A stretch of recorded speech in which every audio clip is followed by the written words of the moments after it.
আজমাইন। জুলাই সনদের আইনগত ভিত্তি প্রদান এবং সে আলোকে আসন্ন জাতীয় সংসদ নির্বাচন অনুষ্ঠান সহ 5 দফা গণদাবির আদায়ের লক্ষ্যে বাংলাদেশ জামাত ইসলামী সহ সমমনা একাধিক রাজনৈতিক দলের পক্ষ থেকে যুগপত যেই কর্মসূচি দেওয়া হয়েছে তার অংশ হিসেবে বাংলাদেশ জামাত ইসলামী চট্টগ্রাম মহানগরী কর্তৃক আয়োজিত মিছিল উত্তর আজকের এই বিক্ষোভ সমাবেশের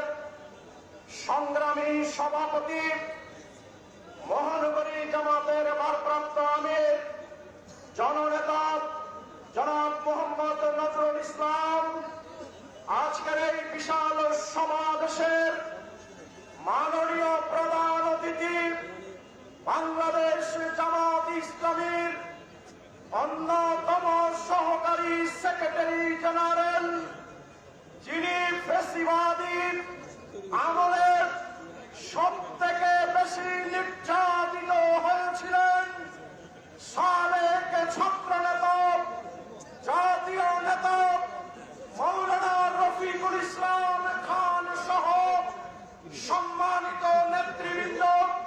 মিডিয়ার বন্ধুরা, প্রিয় চট্টগ্রামবাসী, আসসালামু আলাইকুম ওয়া রাহমাতুল্লাহি ওয়া বারাকাতুহু। গোটা জাতি একটি উৎসব